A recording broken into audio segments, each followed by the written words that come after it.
All right, we are live and the video is recording. Now, we have got ourselves a pretty wild case on our hands. Hey, asshole!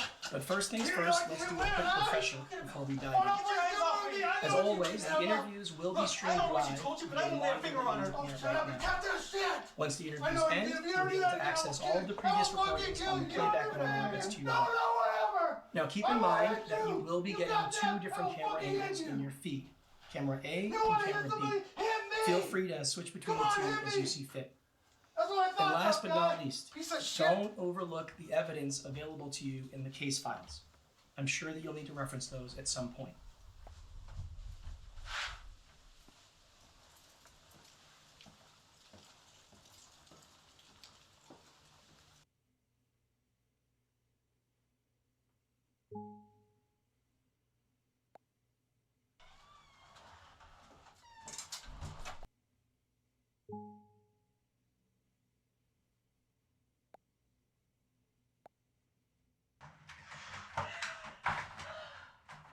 Emma? I've been really worried about you. Are you leaving him? Are you all right? We can talk later. I gotta go. Are you sure? Did something now just happen? Look, I said we can talk later. I gotta go. Okay, I got you. You go ahead, I'll get the suitcase. Okay.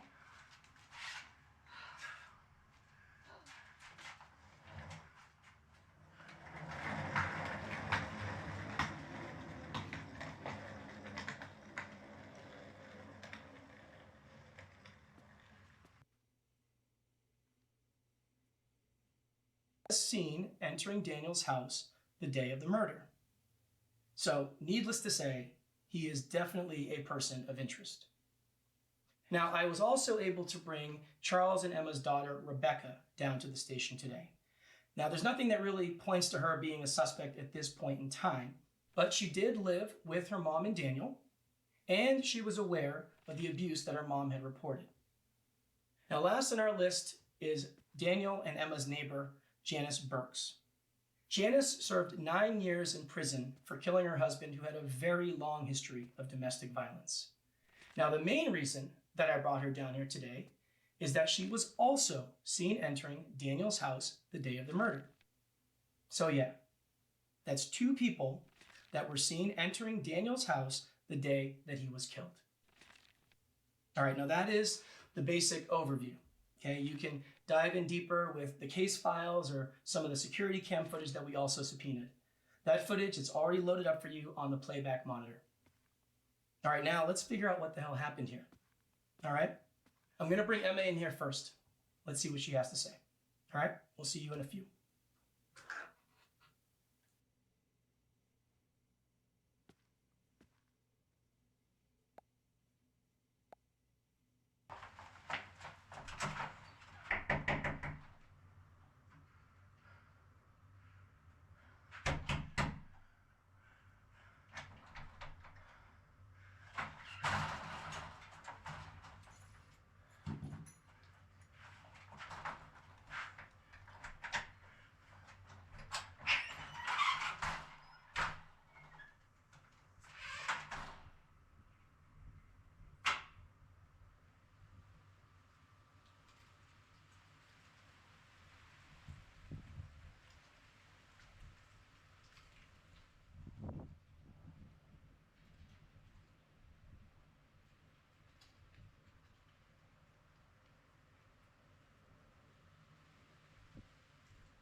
All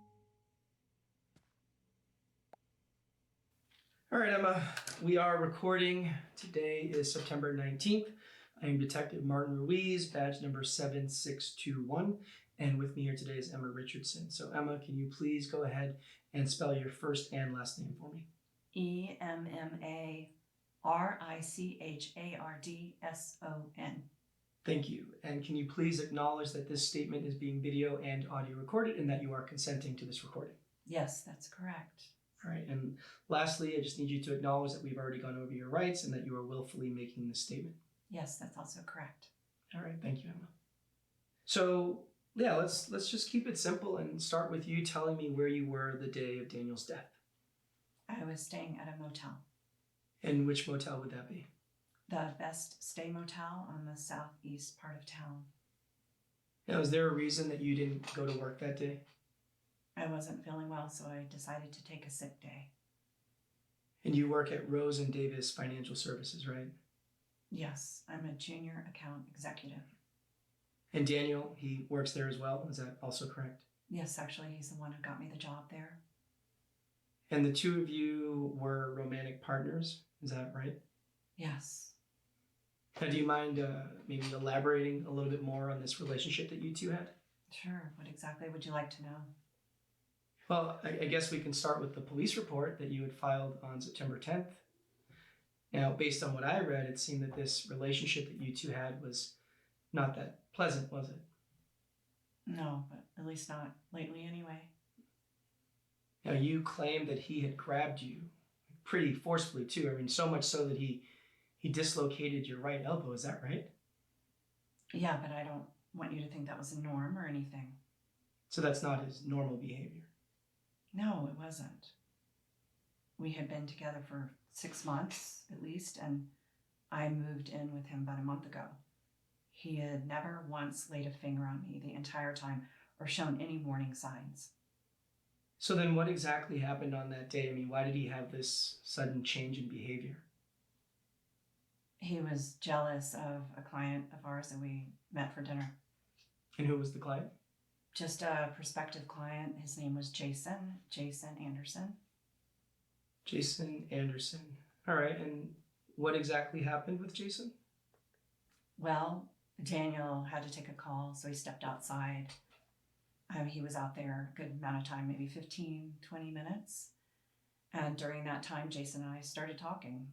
I mean, he talked a lot and he was pretty funny. So we talked and had a laugh. That was all. Then when Daniel returned, I think he had the wrong impression.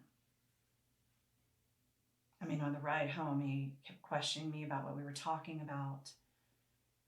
He wanted to know why we were so happy, and he wanted to know if I found Jason attractive. He even accused me of flirting with some guys in the office from before. Honestly, I have no idea what he was talking about. So has Daniel showed signs of jealousy like this in the past? No, but I mean, there was never a situation like this before anyway. You can continue. Well, when we got home, he didn't seem to calm down at all. We were in the kitchen at the time, and he accused me of lying, and he said he didn't believe anything I had told him. I tried to de-escalate the situation by leaving, but then he blocked me with his body and backed me into a corner. And he grabbed me by the shoulders and forced me to tell him the truth. But what was I supposed to say? I already told him the truth. So then I pushed him off of me. And that's when he yanked me really hard by the arm and threw me to the floor. Oh my God, it hurt like hell. And then when I was on the ground, he kept yelling and screaming at me over and over. I mean, I can't even remember what he was saying. Was he drinking that night? No, the man hardly ever drank at all. I mean, I can't even remember the last time he had a drink. Now, according to the police report, your daughter, Rebecca, she was there when this had all happened. Is that right? Yes, she was upstairs in her room at the time, and she heard the arguing, so she came down to the kitchen to see what had happened. I mean, she asked me what happened, and I told her we had been in an argument. Then she asked me what I was doing on the floor, and I told her I had accidentally fallen. So why did you lie to her? I don't know. I was scared. I mean, it all happened so quickly. I couldn't even think straight. And what happened after that?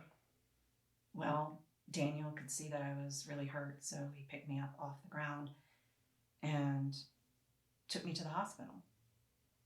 On the ride there, he kept telling me how sorry he was, and he just kept apologizing over and over.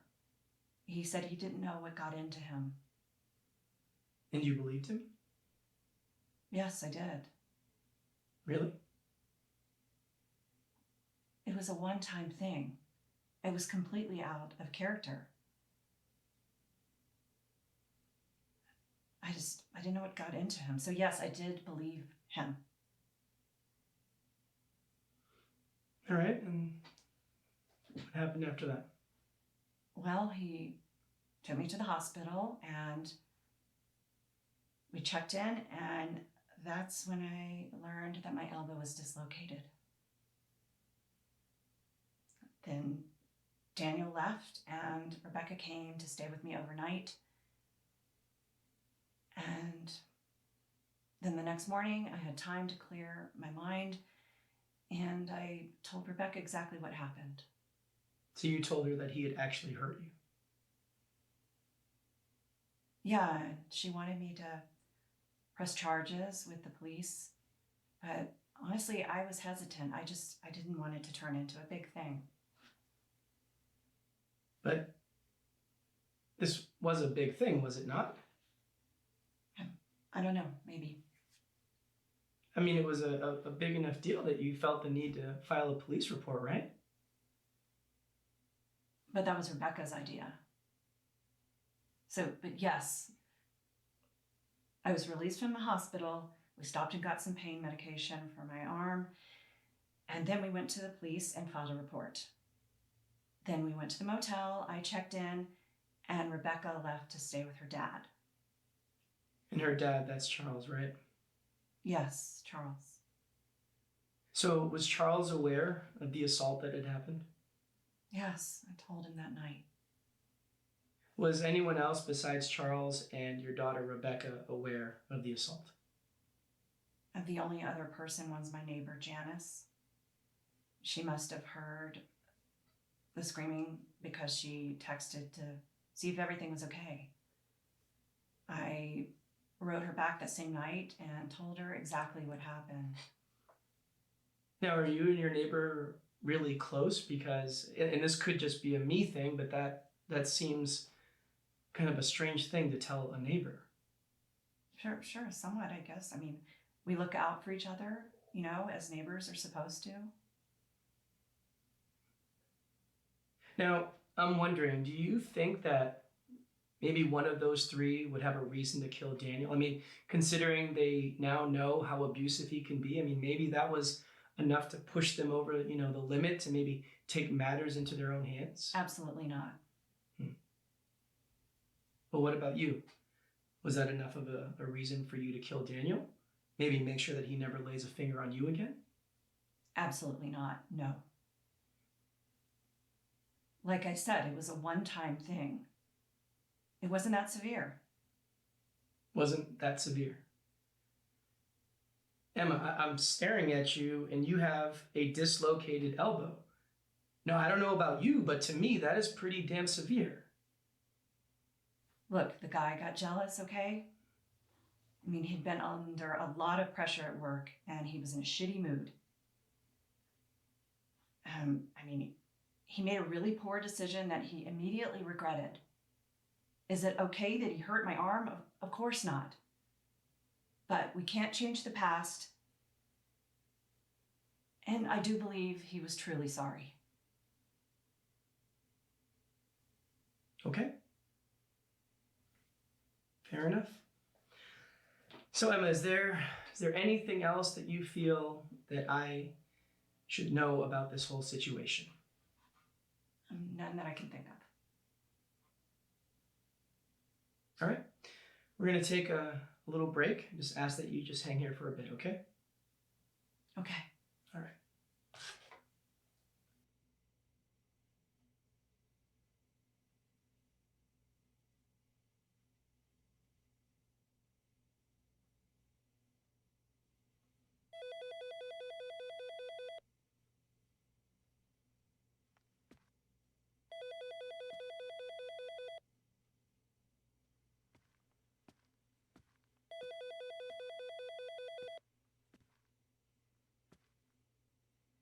All right, you saw the interview. You think she's being completely honest? I really can't say for sure. What I want to know from you is if you think she's telling the truth about how severe the abuse was. And I'm talking both physical and verbal. That's a major piece of this whole thing. Whether she's being honest or not will give us a decent idea on how to move forward with this investigation. So let's make sure we really judge this correctly. The right approach should get her to open up a bit more. I'll trust your judgment with that. You tell me, and that's how I'll proceed with her. No rush. Look over whatever you need to and call me back. All right, talk soon.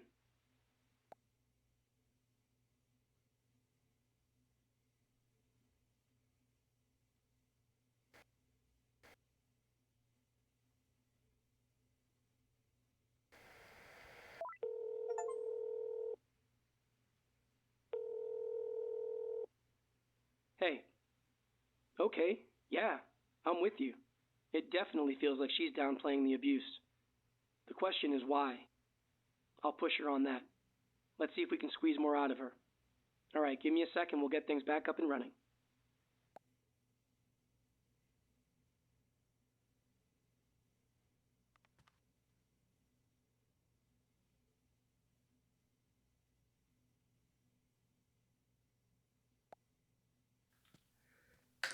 This is a continuation with Emma Richardson.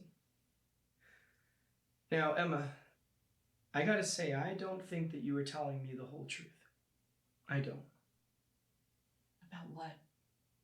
Well, about your relationship with Daniel, but more importantly, about the abuse you experienced, Emma. I mean, look, you have a dislocated elbow. The guy put you in the hospital, and for what? Because he was jealous? Come on, Emma.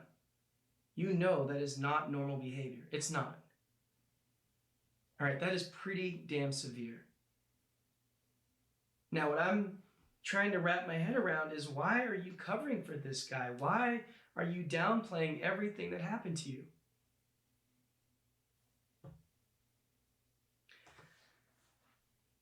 Look, Emma, it is okay, right? It is okay to talk to me. It is okay to tell me the truth. In fact, that is the easiest thing to do right now. So please, Emma, just tell me the truth.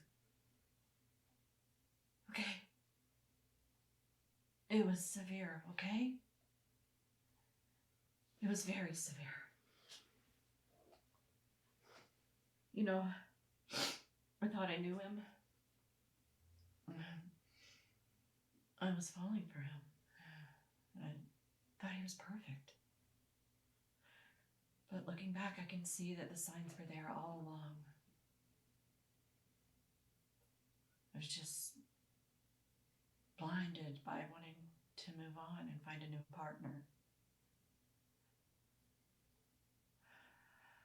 But, you know, when he showed his true colors,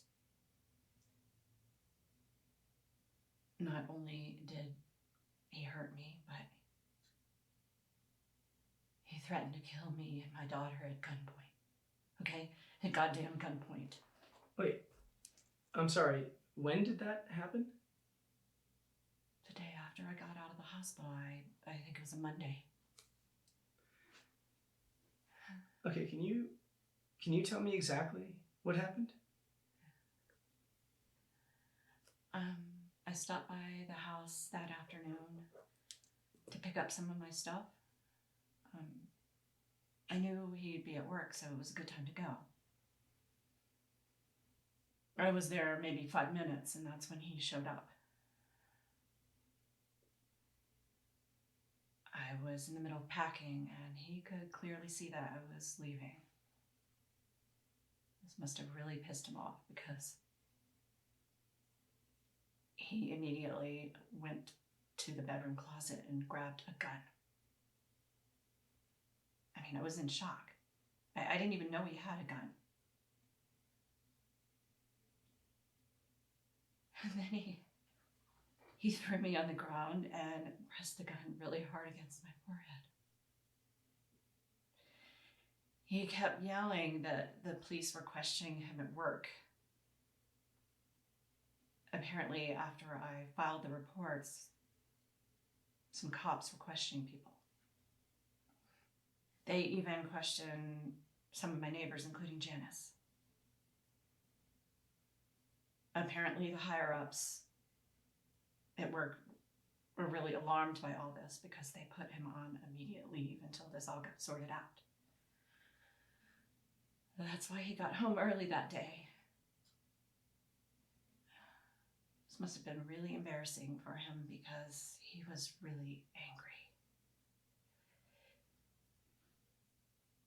He kept yelling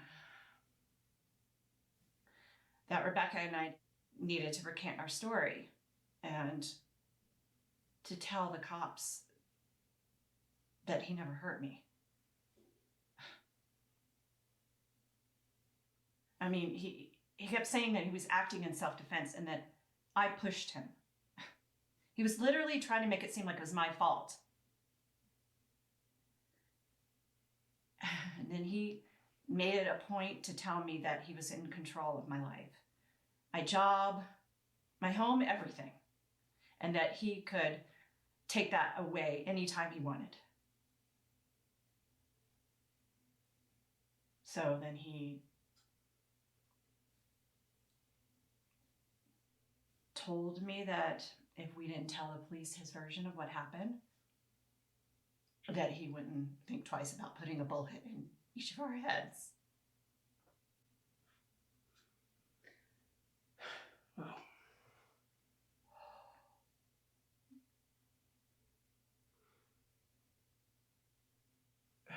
Wow. So Emma, why did you lie to me?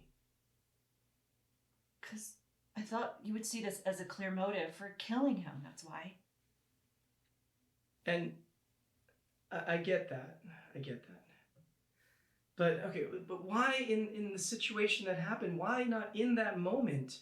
Why didn't you immediately go to the police? I mean, heck, you could have even filed a restraining order against him, Emma. Because they didn't do shit the first time, that's why. I had already told them that he had physically assaulted me. I was literally in the hospital because of him.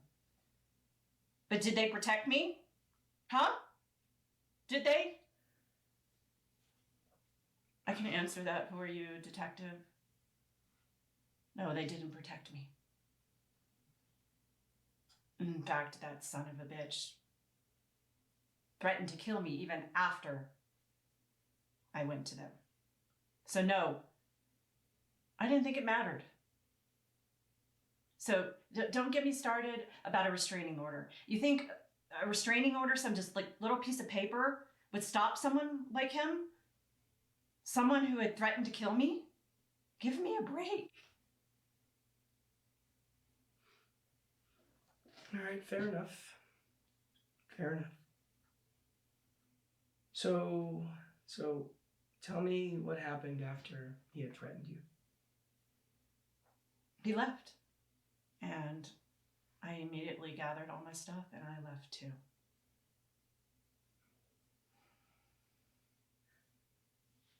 Now there's a flaw here though, right? I mean, there should be security cam footage of Daniel coming in the house and leaving the house, right? During that time. I mean, we have footage of you, and we got footage of you and Janice, but we literally have absolutely no footage of Daniel during that time at all.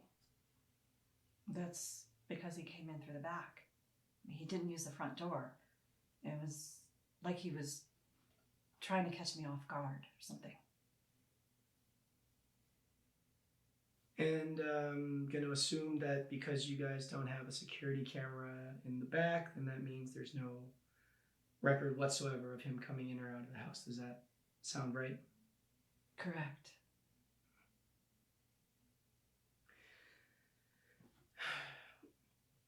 Now, I'm also wondering, do you know why there would be no security cam footage from September 9th? I mean, the entire day, there's no footage. Now, that's the day that he assaulted you for the first time. Do you know why there would be no footage on that day?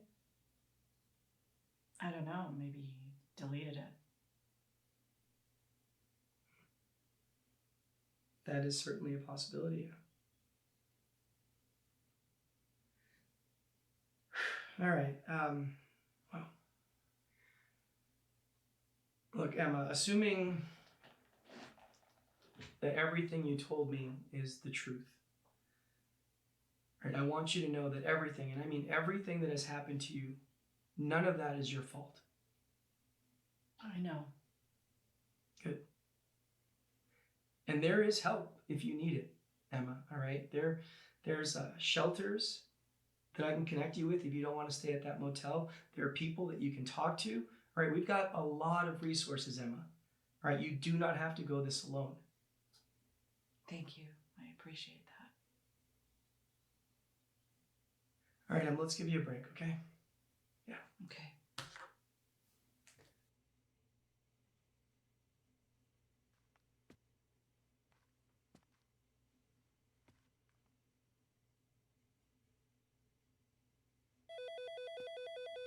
Well, that was a lot.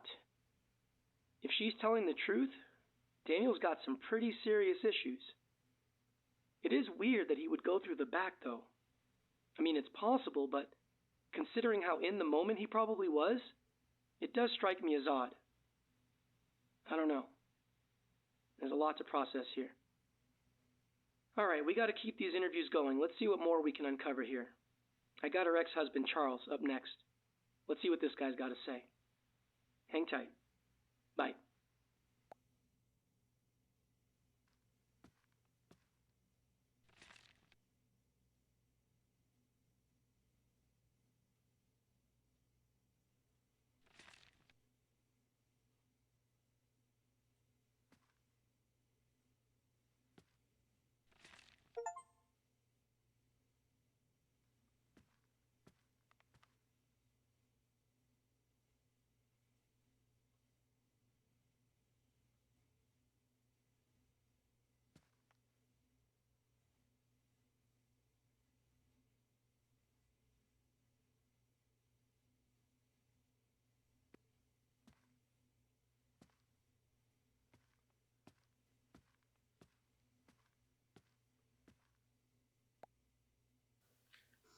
All right, Charles, we are recording. Today is September 19th. I am Detective Martin Ruiz, badge number 7621. And with me here is Charles Humphreys. So, Charles, we'll just start with you spelling your first and last name for me. Okay. CHARLES HUMPHRIES. And can you please acknowledge that this statement is being video and audio recorded and that you are consenting to this recording? Yes, I do. And lastly, if you can please acknowledge that we have already gone over your rights and that you are willfully making this statement. Yes, I do. All right, thank you, Charles. So, Charles, let's just start with you telling me, why were you seen entering Daniel's house the day of his death? Well, I was doing a favor for Emma, right? I went there to pick up some items that she had forgotten, right? She didn't want to enter that house again, so I went there for her. And what sort of items were you picking up? It was like some clothing and other personal items, right? I didn't sort through the bag, so I'm not 100% sure what may have been in it. So you said bag. So you were there to pick up a bag of hers, is that right? Correct, right. She put it by the front door in the entryway. I walked in, I grabbed the bag, and I left. And Charles, you're a realtor, is that correct? Yes, that's correct. So that means you get to pretty much set your own hours, right? To an extent, sure. Now, you didn't have any appointments or any meetings that morning? That is correct. So, did you see Daniel when you went inside the house? No, I didn't. I didn't see his car in the driveway either, so I just assumed he wasn't home. But look, I didn't even go in the house. I just went in the entryway, I grabbed Emma's bag, and I left. That's it. Now, are you aware that Daniel had been killed on that day and that his body was found inside that house? I'm aware of it now, but at the time, no. I wasn't aware of it at the time. So, what do you know about Daniel's death? I know that he was apparently shot and killed. I'm also aware it possibly could have been a suicide, that he took his own life. Do you believe that? Do you believe that he took his own life? Certainly seems like a possibility, yeah. So, how well did you actually know Daniel? Not well at all. I mean, I mostly knew about him through Rebecca. I only personally met him a few times. A few times that I did meet him in person, I mean, he seemed like a pretty cool guy, right? He was friendly and upbeat, you know? Just a good all-around guy. It wasn't until much later that I learned about him abusing Emma. Needless to say, that changed my opinion of him real quick. Yeah, I could imagine. So tell me about Emma. What is your relationship like with Emma? Emma and I are on pretty good terms, all things considered. Right? Like, we were married for almost 20 years. You know, we had Rebecca. Everything was going really well. But, I mean, slowly things just didn't work out like we had hoped. So we got divorced about 2 years ago. I mean, it wasn't an ugly divorce or anything like that. But we both agreed that it wasn't working out. So we decided to call it quits. Right? And here we are. So do you still stay in touch with her? It's not like we're best friends or anything like that, but we have a daughter together. So, yeah, we are in touch from time to time. And do you still care for her? Not in a romantic way, no, but as a person and the mother of my child, yes, I absolutely do care about her. So would you be willing to do anything for her? What, like murder? Yes, Charles, like murder. No, of course not. Look, I would be willing to do almost anything for her because I still care about her. The murder, no, absolutely not. So you're telling me that you did not kill Daniel when you went inside that house? No, of course not. Look, I told you I didn't even see the guy, but if I did, I'm not going to kill him. So what about Emma? You think that maybe Emma killed Daniel? I mean, she's got more reasons to kill him than anyone else. No, Emma didn't kill Daniel. That's ridiculous. And how can you be so sure about that? Because she's not a killer. She's like the sweetest person I know. Well, what if she maybe hired someone or got some help? You don't think that that's possible? No, I don't think that's possible. Well, look, Charles, the reality is that somebody killed Daniel, okay? That is a fact. Now, we know that Emma has been on the receiving end of his abuse, all right? Now, that has got to be scary as hell for her. Okay, now, Charles, I'm not saying that Emma killed Daniel, okay? But, Charles, we at least have to entertain the idea that maybe she wanted him dead. Now, I don't think that that's far-fetched at all. Hell, Charles, I have seen people killed for far less, all right? So you don't think that Emma maybe just wanted him dead? You don't think that that's possible? Look, I have no doubts that she wanted this man out of her life. That's obvious. But to think Emma would wish death upon him or anybody else for that matter? No, I don't believe that. I do not believe that she wanted him dead. No. You really don't? No, I really don't. All right, Charles, we're going to take a short break, all right? Just ask that you sit here for a bit and I'll be right back, all right? Yeah, no worries.